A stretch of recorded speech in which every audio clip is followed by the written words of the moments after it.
Variable. अब चलिए linear equation in one variable का नेक्स्ट क्वेश्चन देखते हैं। Amina thinks of a number and subtract 5 by 2 from it. She multiplies the result by 8. The result now obtained is 3 times the same number she thought of. What is the number? तो चलिए पहले इस question को समझ लेते हैं। Amina thinks of A number.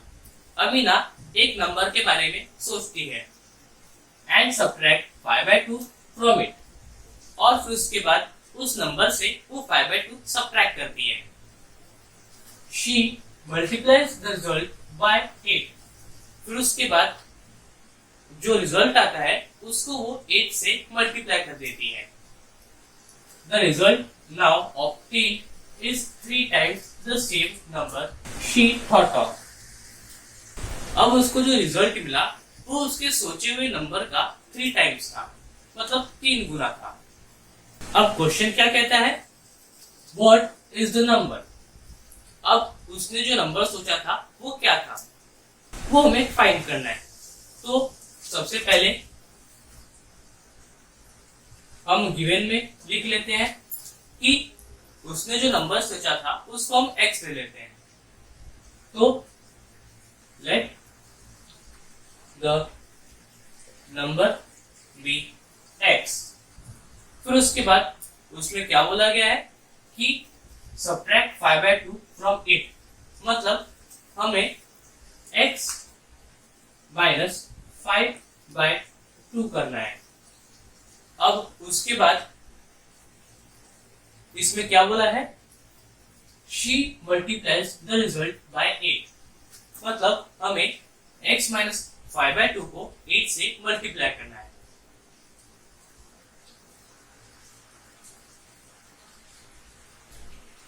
फिर उसके बाद क्या बोला है?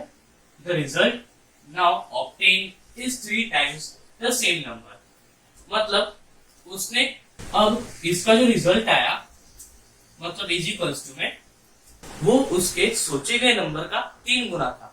तो हमने उसके सोचे गए नंबर को क्या लिया है? वो हमने लिया है x। तो x का 3 गुना कितना होगा? वो होगा 3x। अब हमारा इक्वेशन इधर बन चुका है। अब हमें फाइंड करने को क्या बोला है?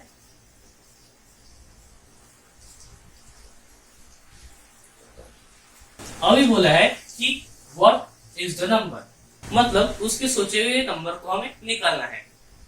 उसका सोचा हुआ नंबर कौन सा है? वो है x, मतलब हमें फाइंड x करना है।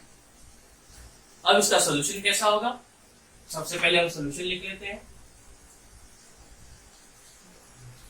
और फिर उसके बाद ये इस इक्वेशन को हम इधर लिख देते हैं।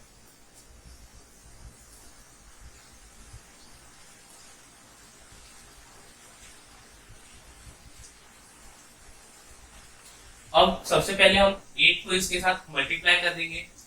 तो 8 इंटू एक्स होता है 8x माइनस 5 by 2 इंटू 8। अब यहाँ पर मेरे को 2 और 8 में एक कॉमन फैक्टर दिख रहा है जो है 2, तो मैं इसको 2 से काट दूंगा। 2 1 जा 2, 2 4 जा 8 इज इक्वल टू 3x। अब वो हमारा कितना निकल गया? 8x माइनस 5 4 जा होता है 20, 20 इज इक्वल टू 3x। अब हम 3x को LHS में लेके जाएंगे और -20 को RHS में लेके जाएंगे।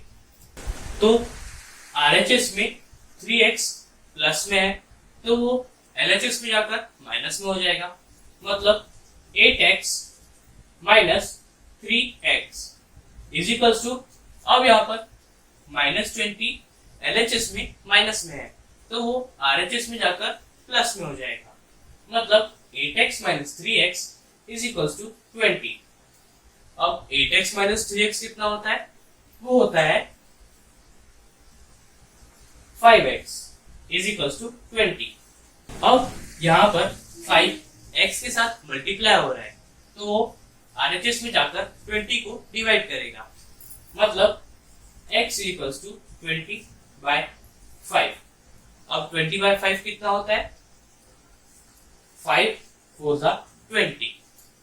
इसका मतलब ये होगा कि x is equals to 4। Amina ने जिस नंबर के बारे में सोचा था वो था 4। अब यहाँ पर हमारा x इज इक्वल्स टू 4 आ चुका है, तो इसको हम एक बार चेक कर लेते हैं। इसको हम चेक कर लेंगे।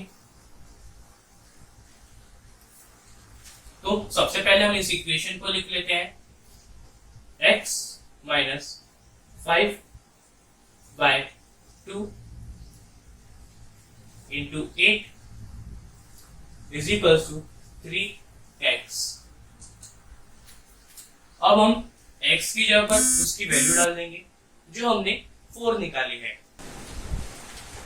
तो 4 minus 5/2 into 8 is equals to 3 into 4।